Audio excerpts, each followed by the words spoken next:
Good evening, good evening, everyone. Welcome once again to this wonderful program called Transformational Show.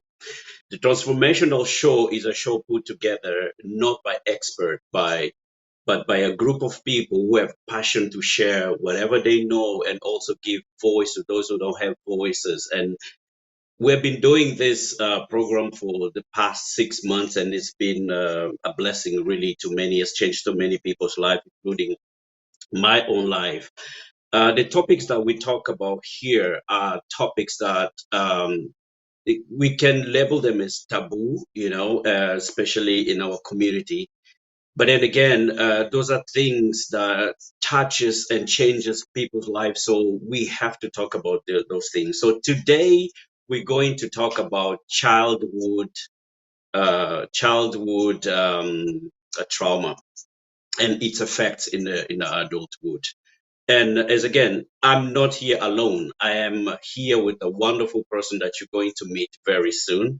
But before we start the show, I ask you to share, to call as many as you can and share, participate, comment, and if you have any question, you have any suggestion, you know bring it in because we are learning from each other. We are not experts, but we are sharing what we know. And by all means, if you have anything to add, please comment and share. All right, so see you in 1 second.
Yes, once again, welcome to Transformational Show. Without further ado, I'm going to introduce you one of the most amazing human beings that I know.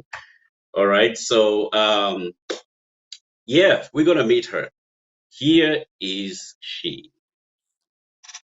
Welcome to the show. Welcome to the show, Maureen. And it is a blessing to have you tonight. I know you are very busy, and we are so honored to have you tonight in this show for you to share whatever you know about childhood trauma. Without further ado, can you introduce yourself to our audience, please? First of all, thank you, Daniel, for having me on here, on your amazing show, because I think it's just opening so many doors and opportunities for people to, you know, speak about things that are not quite normally spoken about. So thank you for having me. So my name is Maureen, as it says on the screen, and I am a registered nurse, and I have a dual qualification in general nursing and children's nursing. I've also specialised in operating theatre nursing, where I have worked in anesthesia, recovery, and surgical part of the hospital.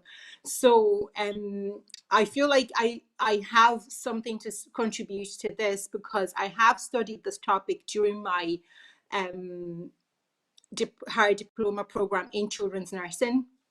And it's something that was very compelling and not very well, spoken about.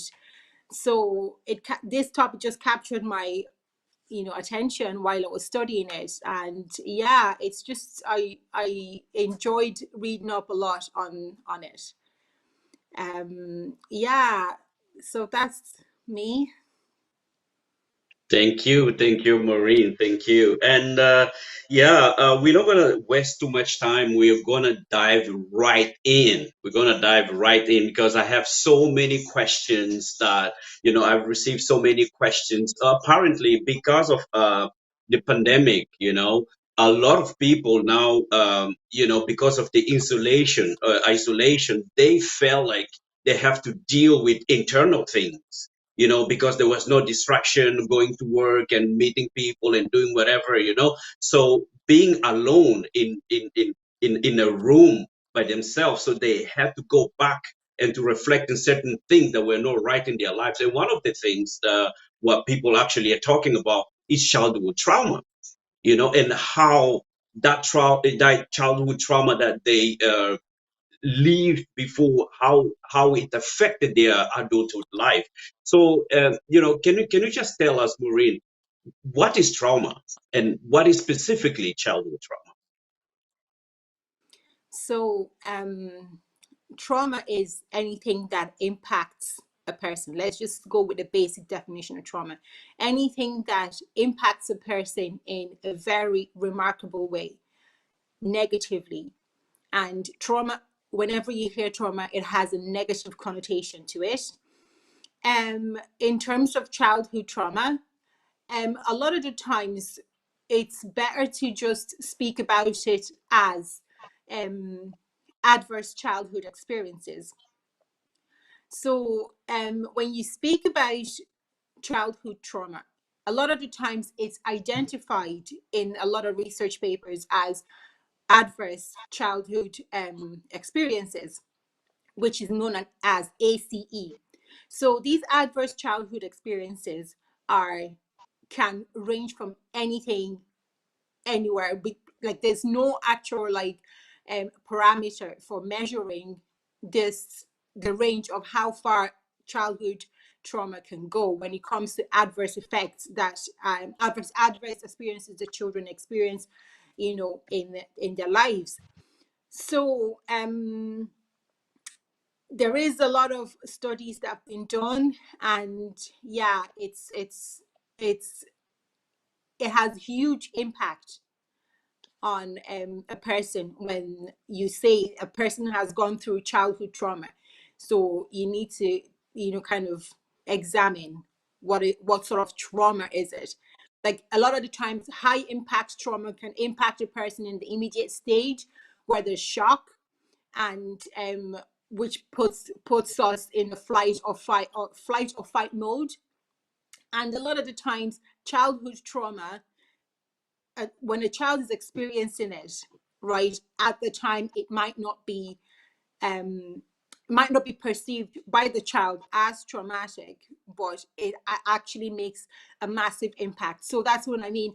Like when you think about trauma in the physical sense of, say, a car accident, the huge impact that that has. When you speak about childhood trauma, it does kind of, unpack as so many other things. So, childhood trauma is also known as adverse childhood experiences, just to simply state it as that. Wow, wow, wow. Thank you for that, Maureen. This is really deep. And just listening to you there, you tap to some things which actually ignites my next question. What kind of childhood traumas are there, and what is the most severe, or are they all the same, like in terms of severity, or are they different in terms of severity? What kind of childhood trauma a person can actually experience?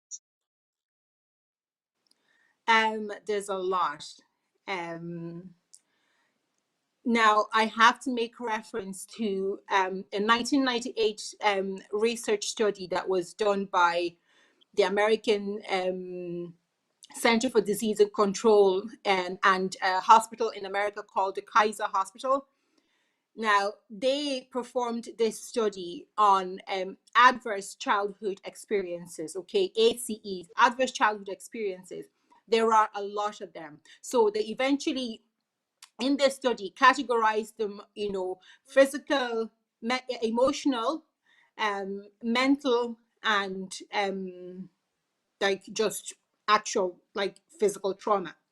So when we start speaking of the whole like adverse childhood experiences, that bring on these trauma, right? There's a lot. And I have a small list of adverse, like the types of experiences that would occur and bring on these traumas. So we're sort of looking at things like child maltreatment, uh, Hmm, peer victimization like bullying, household challenges. Now, I can go into all of these little topics afterwards, but I can just keep going on with the list. So, physical abuse, which is an obvious one, hmm, um, sexual abuse, emotional abuse, physical neglect, hmm, um, in the sense of abandonment, regardless of who it is. And a child has been experiencing abandonment, that can be a traumatic experience for the child. Um, Exposure to intimate partner violence for a child witnessing domestic abuse, right? Or now this is a very interesting part when you say intimate partner violence. There are some teenagers that find themselves in a sexually active relationship, right?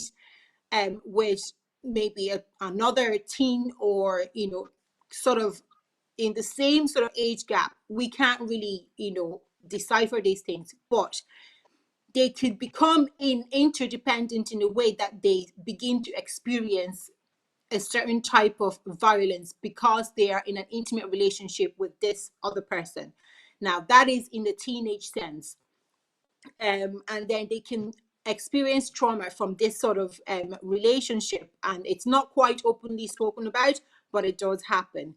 um, Things like household substance use, hmm, um, mental health problems in the house, hmm, from any part member of the family, parental separation or divorce, parental problems. Let's say, for example, a parent experiencing issues with the law, or both parents experiencing issues with the law.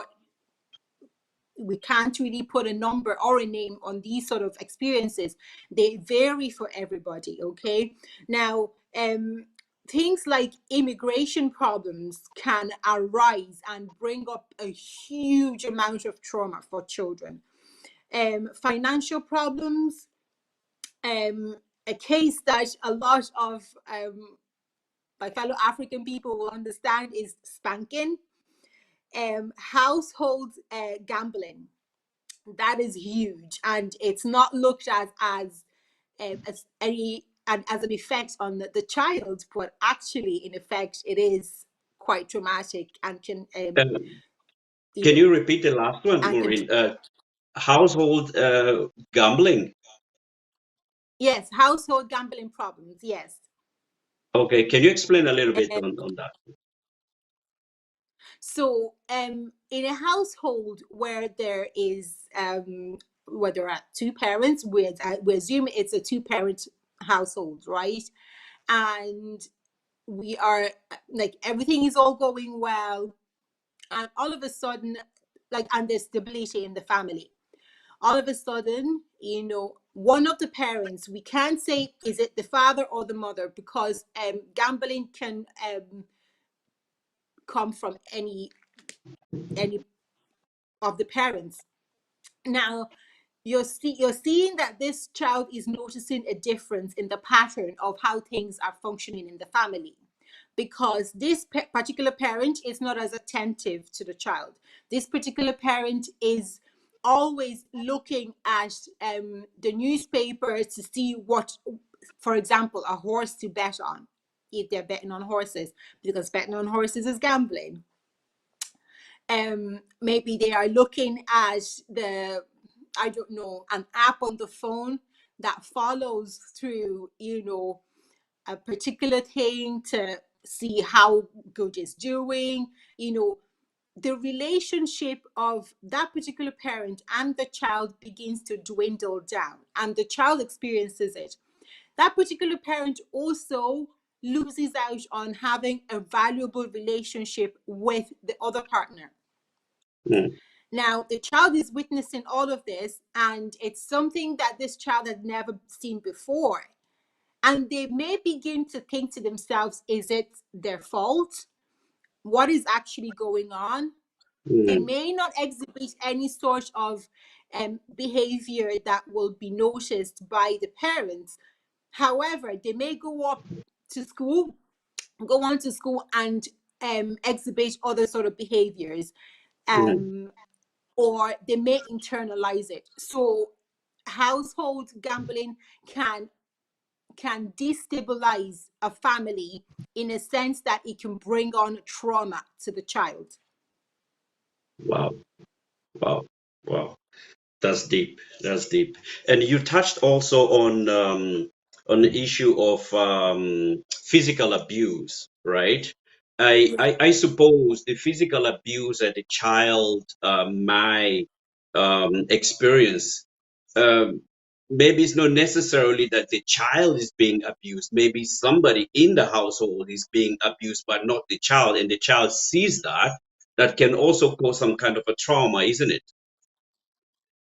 exactly. And that's what I listed here as when the child witnesses domestic violence. Yes, yes. Yeah.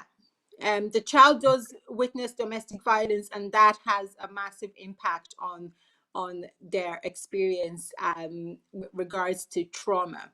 I have also here foster care placement for the child, or care in Mm. a government facility, poverty, and neighborhood safety.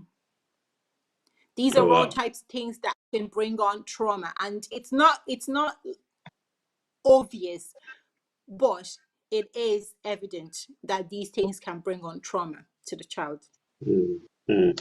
And most of these traumatic events that a child can experience, in a very early age, that can bring a massive impact, of course, in their adulthood life. Like, for instance, if they experience physical abuse or domestic violence, maybe they themselves also can adapt to that method, and they start using the same, also replicate the same event also into their own household.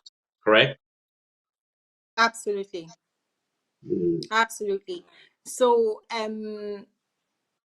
if when you're speaking about this adaptability to trauma, and their adverse childhood experiences that they've had, and bringing it on, okay, I looked up lots and lots of research articles that have, you know that have exaggerate, like have actually put out the effect that childhood adverse events brings upon the child as an adult in the adult relationship.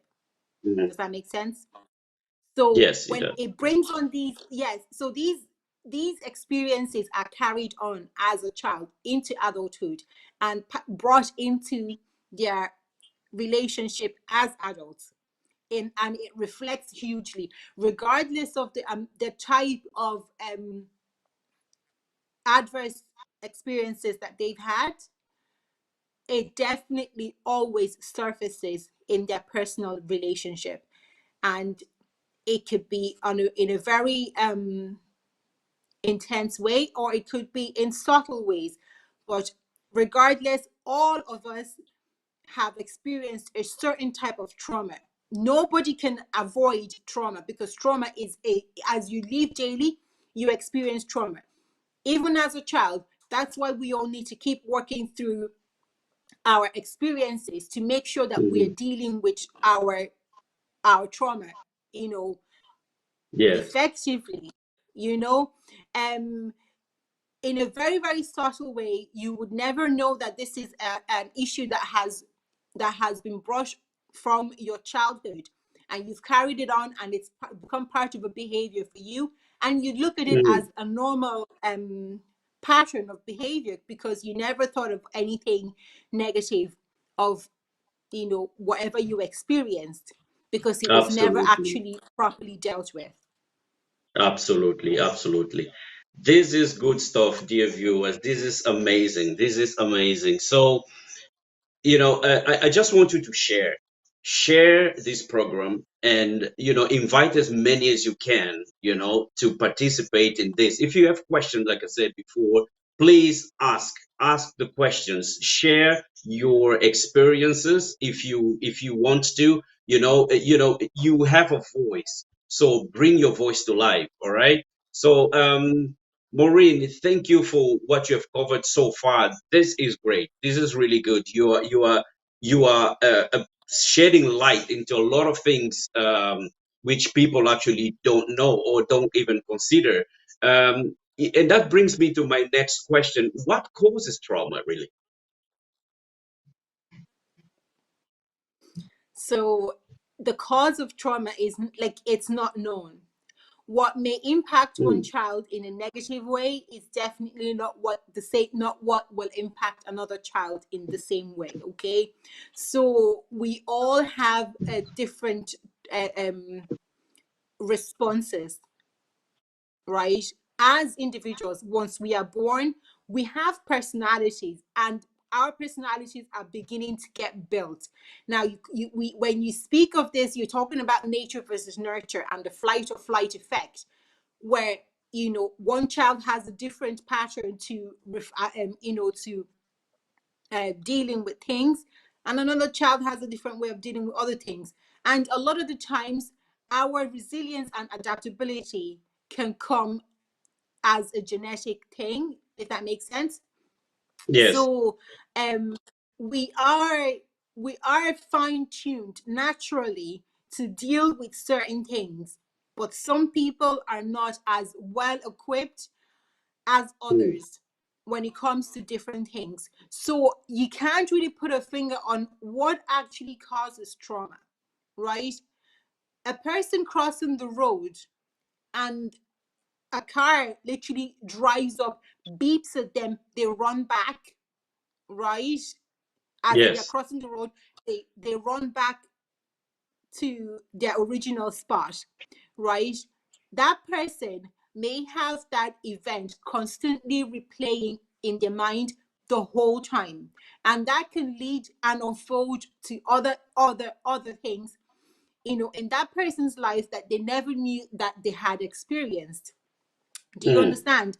So Yes. when you're saying what causes trauma, it's unknown, Mm. right? Now, another person could have that, you know, incident happen to them, and they feel an adrenaline rush, okay, and they want to Mm. go back and do it again, because they feel a massive lift and high from this Mm. experience, and they will enjoy speaking about it. They will brag about it to whoever they want to. Do you understand? So Yes. the Yes. cause of trauma Wow. is not clearly defined. It's I more got of you. how I got we you. experience. Yeah, it's more of how we experience it. That's what Mm. defines it as trauma. So you mean also that the same event can happen like in a family setting, for instance, right? But one child is been it can affect one child differently than the other, even though they are in the same room and experience exactly the same event. Absolutely. So in that sense, so we don't know what really causes the trauma. No, no. Wow. Okay. That's deep. So then I have one more question. I have a lot of questions, like I said before, and this is really great. This is really great. So, how do people live trauma? Come again? How do people live with trauma? Live with trauma. Hmm. That's a very interesting question. How do we all live our lives? Do you know, that's like asking how do we all live our lives, right? It's all down to a thing called adaptability, right? Wow. Okay. And and resilience. So these are like our psychological muscles that we need to work on daily, right? Mm. Living with trauma is a daily thing that we need to do, and it's it depends on the individual and how much inner work they are willing to do. Now you're speaking about a massive trajectory of events that can happen to a person, and they just think, oh wow, you know, I'm great, I'm still living life. Sure, it's life, what can you do, right? And then there's other people that just cannot fathom the idea of moving on with life after these events have happened, and living with trauma is, you need to acknowledge that the trauma is actually, that it's something not right, you know Mm. and it's something that you need to get help for, or it's something that you need to pay more attention to. For example, things like anger or lashing out, out of nowhere, just, we all do it. We all lash out because, a stressful day, whatever, right? But when a person constantly, you know, like lashes out for no reason, you know, you need to step back in yourself and look at that person. Are they willing to acknowledge that that lashing out behavior is as a result of a traumatic experience that they may have had, Mm. and that is a protective mechanism for themselves, right? And Yeah. this is us living, right? And remember, I mentioned a thing called a flight or fight mode, right? Mm. We all live every day in flight or fight mode, right? And it's all Mm. down to our adaptability. Okay, you keep working that muscle of adaptability and resilience, then you build up, what circumstances and what situations do you actually live in, to flight or to fight? Do you run away, Mm. you fly, go off, or do you actually stay, fight, confront the situation head on, and feel a lift from staying and confronting that actual situation? So there is no one way of living with trauma. However, one has to acknowledge that there's a certain traumatic experience that is ongoing, and it has impacted them in a massive way. Now, the impact of trauma, as I mentioned before, is, there's a scale to it. Mm. How massive this impact is on one person is not the same as it is for someone else, Yes, yes. right? That's what Rachel, also one of the commentators, said here. Some people are more prone to trauma than others. Mm. Yes, absolutely. Yeah, yeah, they are right. Now, Mm. as I said, you react differently, and your example of the two children of the same household experiencing the same sort of trauma and having different, you know, outcomes when it comes to those experiences is a perfect Mm. example of how, you know, trauma is just, you know, immeasurable, really. Yes, yes, awesome, awesome, awesome. Yeah, and I have another comment here from Levy Babs. I don't know if I read the name correct. And the person is asking how can a person cope with triggers? Because you spoke about maybe lashing out, anger issues and stuff, So those can be triggers. How can a person cope with those triggers? Coping with triggers. Yeah. Yes. So as I mentioned earlier, as individuals, we need to know what sort of trauma we have experienced. What sort of adverse childhood events have you experienced in your life? You know, how can that be brought into your daily life, right? And you're looking at your daily life, how you're living each day. Is there a certain pattern that is just, just doesn't feel like it's natural? This pattern has been, you know, spoken about by people. You've gotten some constructive criticism from somebody, Mm, or, you know, people have joked about your behavior. You just think to yourself, is this an okay thing or not? Now, let's just mention here also that it takes a lot of self awareness, right? yes, For a I person agree. to acknowledge, that there is a trauma, go like there's trauma and there's an effect to this trauma and I need help. Do you Hmm. understand? Hmm. You nearly cannot just wake up one morning and say yes, it's a trauma, right? You Mm, need to have mm, done a lot of self-awareness and, openness with your own self, acknowledging the different events that have gone on and how it has impacted you, to know that this is actually trauma. And then you begin to work there, you know and mhm, figuring out what are these things that happen around me that make me react. What are these things that happen? Things like just a person, let's just say, making you a cup of tea, or doing something nice for you, and you yeah. just, don't, you just lash out. You just don't feel like, ah, no, no, no, no, no, no, that's not for me. Do you know, like, all of these are behaviors that we exhibit, and, we don't know why we do that. Someone's Mm, done something mm. nice for you, making you a cup of Maureen, tea. very interesting that you mentioned that the self-awareness factor there.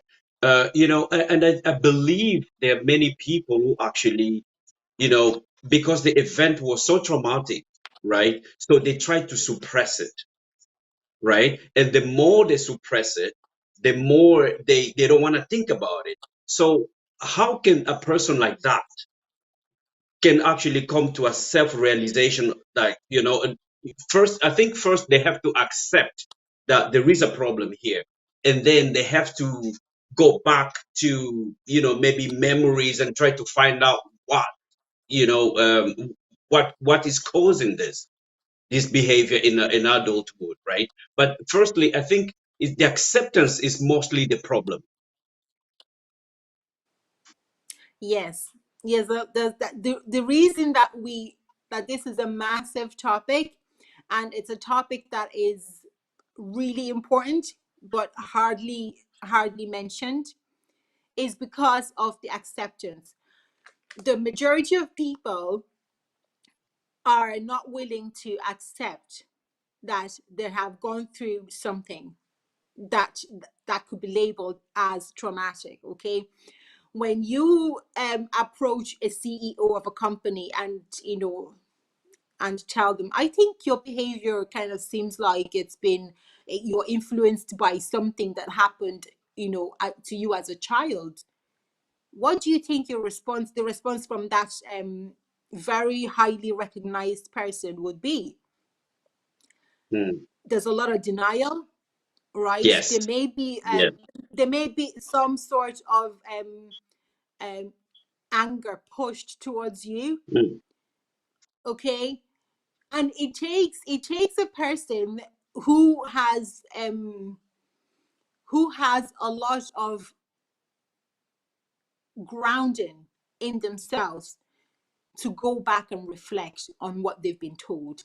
A lot of people That's would true. just take Yeah. offense at that person that has come up to them and brought this up, right? And that's a lot of it. And a lot of it is ego Mm. and our us as human beings, our haughtiness and the way that we want to be perceived, you know, dignity, what we feel like is our dignity, crumbling it, just, just going down from all of this achievements to this as getting as big as this, all of that is what brings on the combination of unacceptance and just, Yeah.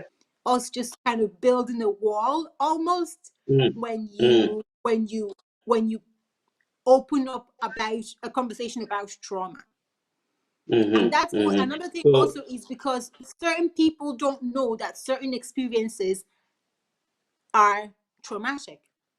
Mm-hmm. Mm-hmm. That's true. That's true. That's true. So acceptance, it's a big thing here. So I have a comment here from Kevin. He said, asking the question why I behave in this might also be a way to identify the issue. Maybe it can be an issue of our identity as well. Absolutely. Absolutely. And that's why it's called adverse childhood events or experiences. Hmm. So adverse childhood experiences, if you think about it, right, there was a psychologist that did a study, an actual televised study over a 40-year period. And this is about give me your child from the age of 0 to 7, and I will tell you what sort of adult they are going to be, right? This child, as these children between the age of 0 to 7, they are molding the character and identity of who they are. Regardless, it's all subconscious, and they begin to build identity and follow on like that. In this actual study, this psychologist followed through, and he predicted what sort of things that these children were going to do, career wise, you know, home life, family life, what sort of life they were going to, establish for themselves. And Hmm. majority of the time, he was right. And he was right in his prediction because he had looked at these children's patterns and behaviors from the age of 0 to 7. So these whatever experiences a child has had between this age definitely impacts them as they build their character and identity going in towards Mm. their adolescence and Adulthood. teenagehood and adulthood. Mm. It's all subconscious. We may not know, it's all subconscious. Wow, wow, wow. But Maureen, I think trauma is not only in from childhood, right? Can we say that? Can trauma also, or a person can be diagnosed with what you call it, PTSD also in adulthood? Is it possible? Absolutely. It's a no-brainer. Trauma has no boundary as to what part And of no your life age it can attached to it either. come in. Yeah, yeah. Yeah. So trauma, when you talk about PTSD, it is an actual thing and it is huge. Okay? It's a disorder. It's just eats away at a person physically, mentally, emotionally, and their health, everything, right? Trauma can come out in PTSD as, a woman having a baby. Mm. Would you ever think that a woman having a baby can go through a traumatic experience? Wow. Having a baby is a delightful thing. It's a joyful thing. It's a renewing experience. Every time a woman goes to have a baby, she's born again, nearly, like, because it's just going through a very spiritual event, and somebody just has this amazing experience as having a baby and turns it into a traumatic experience due to Wow. events that have happened around her while she was having the baby. Mm-hmm. you know Mm. so we just don't think about trauma as, or PTSD, as you said, as something that comes from, massive tragic events, like going to war, or losing a parent, or being in a massive incident. It literally goes beyond that. And I used the example about a woman having a baby, because I am a doula, and in having a baby, there's a lot of traumatic experiences that women have witnessed and experienced, and it is also passed on to the baby. Okay, there's an Mm. awful lot of studies that is supporting this actual point, where the baby has the same effect as a child, as of trauma, when the Wow. baby is being born. Now check this out. you know there was a study that actually highlighted that a pregnant woman that had experienced 9/11 in the States, when they delivered the baby had some symptoms and exhibited some characters of trauma. Wow. Isn't it just a thing that you can just never put your hand on it, but it's something that Mm. is impacting us in utero. And when I mean in utero, in your mother's womb. Okay, so that's why I said trauma work is a daily thing that you do. Mm. Another example is the trauma that comes with breastfeeding. You know, it's just it's another minefield. I can't go into it today, but it's another minefield. There's a lot of trauma that happens, and it's just not an open topic, and people only open up to deal with it when they feel like this is negatively impacting their life on a daily basis. Wow. Wow. That's deep. That's deep. That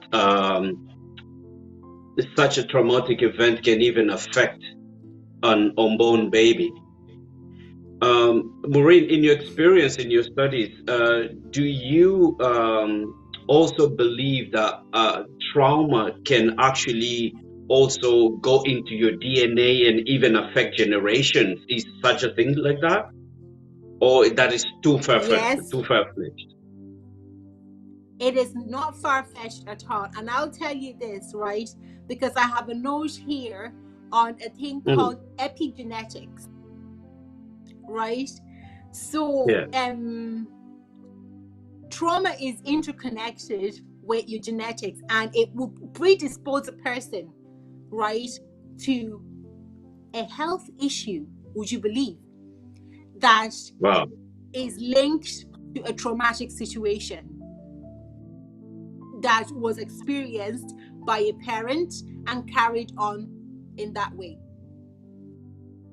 So it's amazing when you look into genetics and Hmm. the psychology, that happens in the building of a DNA, right?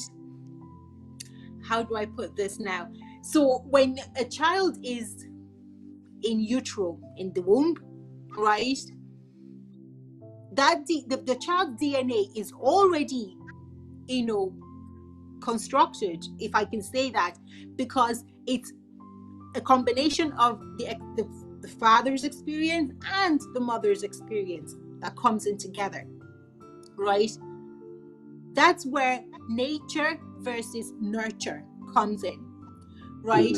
When people exhibit certain behaviors, right, you're looking at a thing like, is it nature?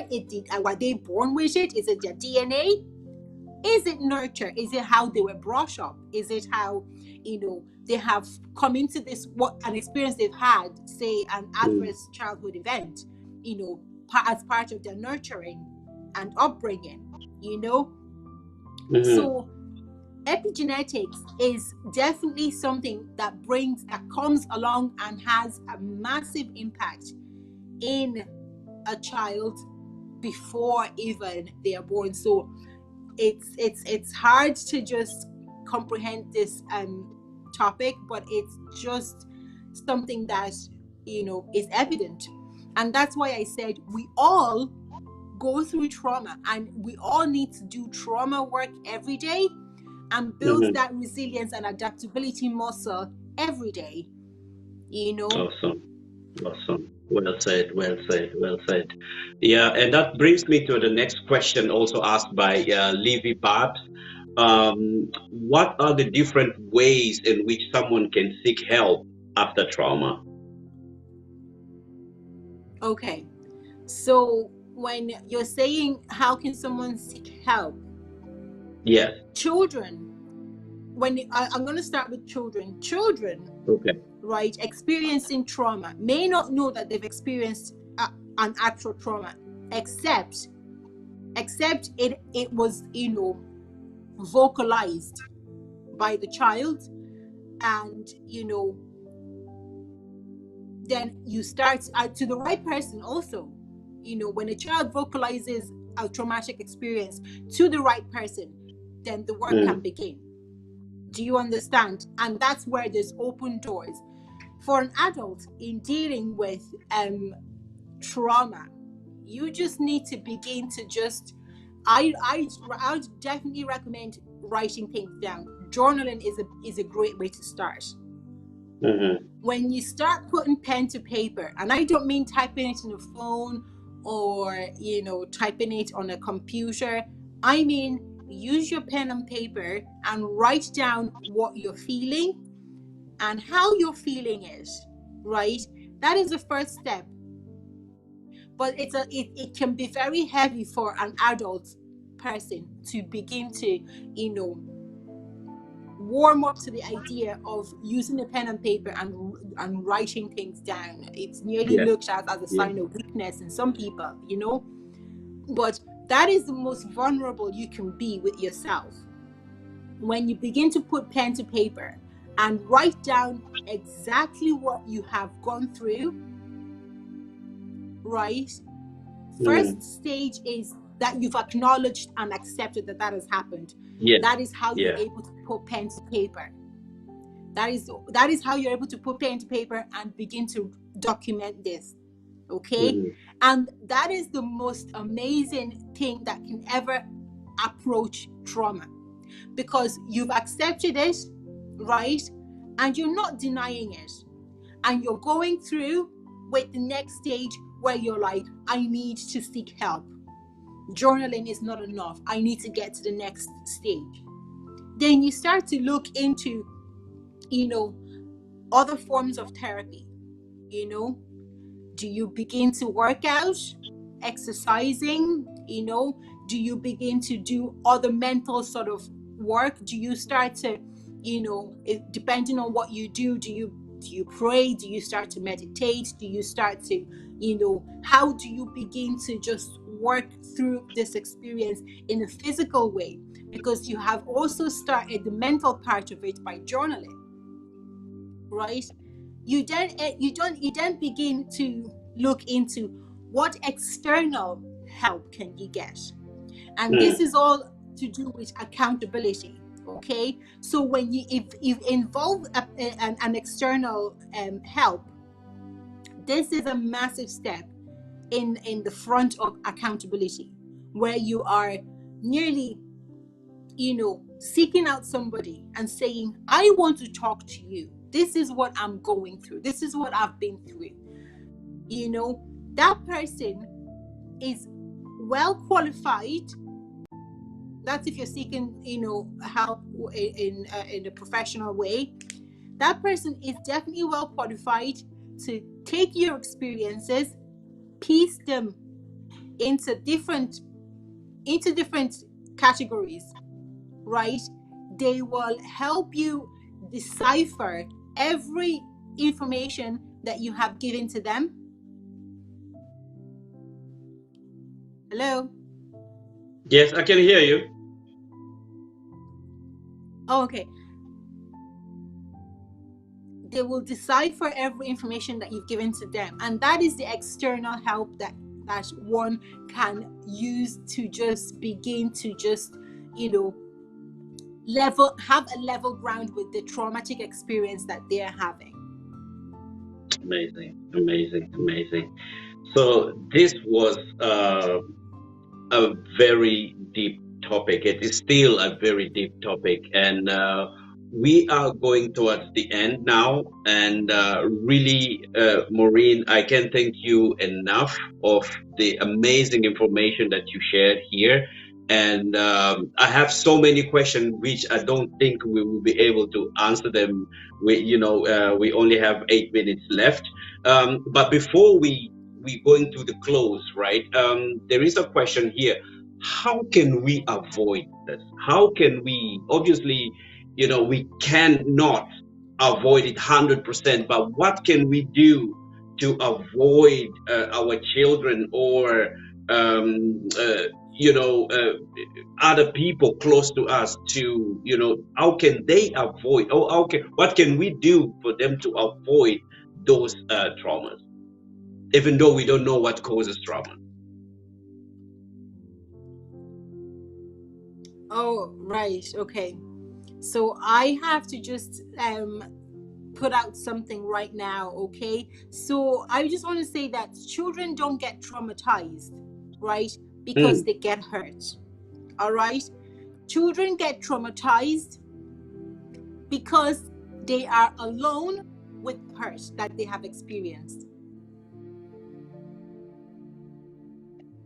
Okay? Wow. So, as a parent, right, I feel like I always say this to myself, that a child could be traumatized from being hurt, but are they experiencing that hurt on their own?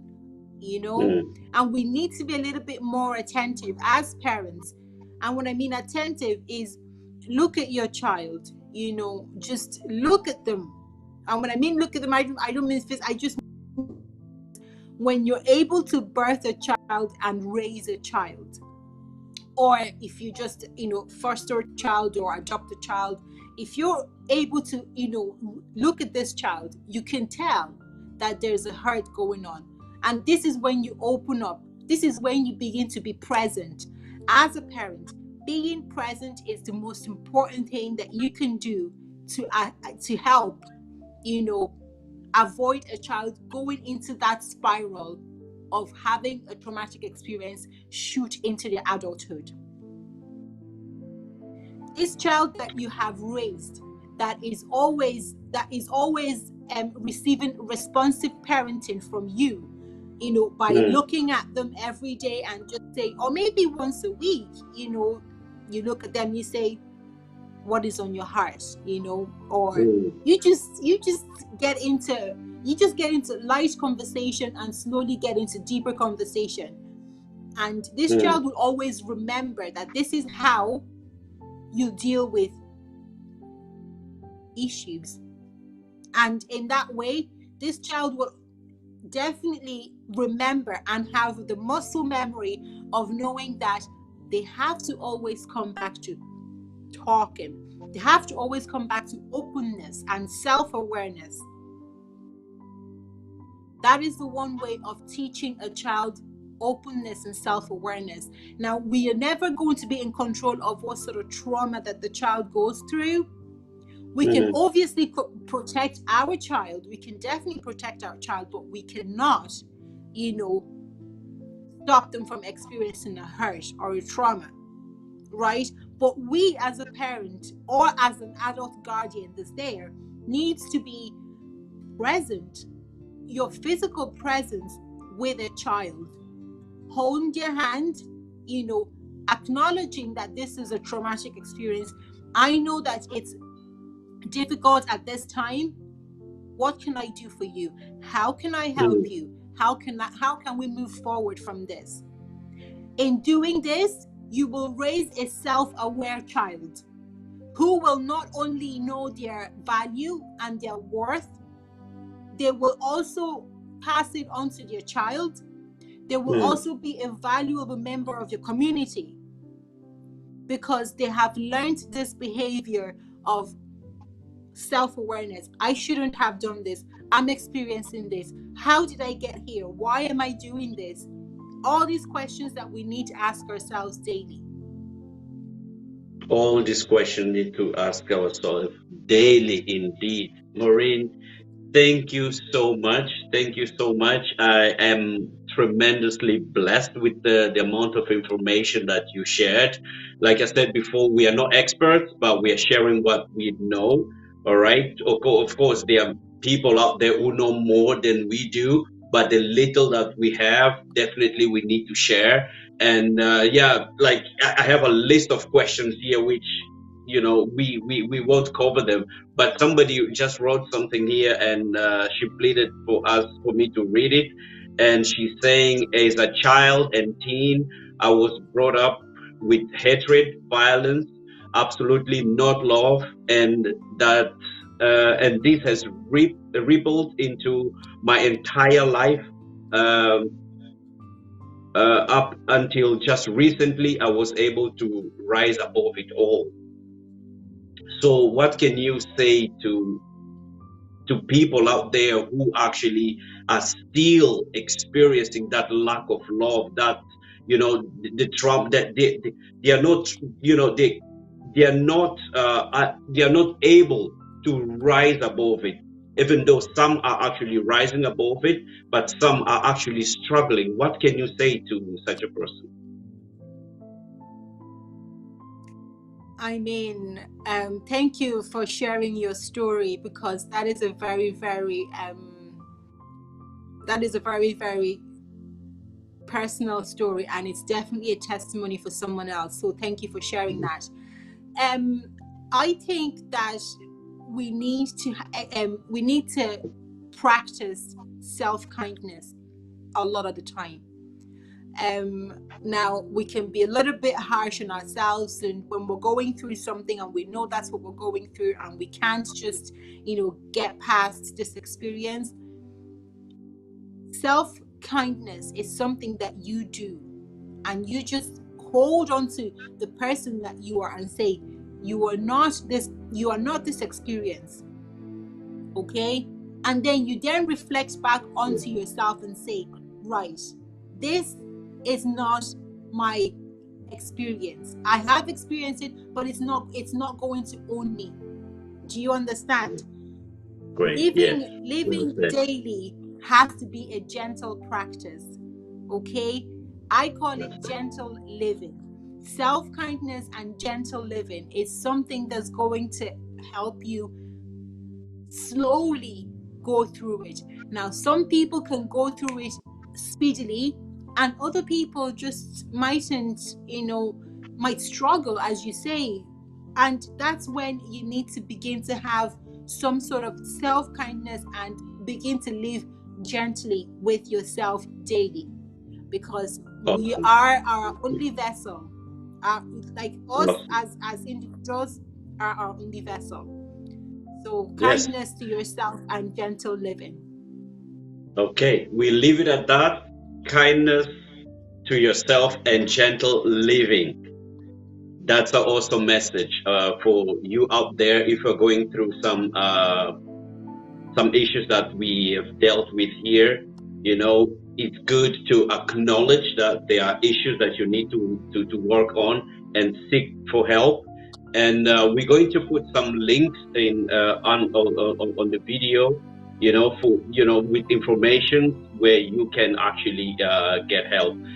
Maureen, thank you so much for sharing what you know, and thank you for your time. Really appreciate you, and I pray for more wisdom for you and more understanding in various topics. And I think this is not your last time coming into this show. There will be more times that you will come and show your acquired wisdom. Thank you so much, and just say bye to our viewers, and we see you next week with the next theme. The theme for next week is going to be, is Jesus God?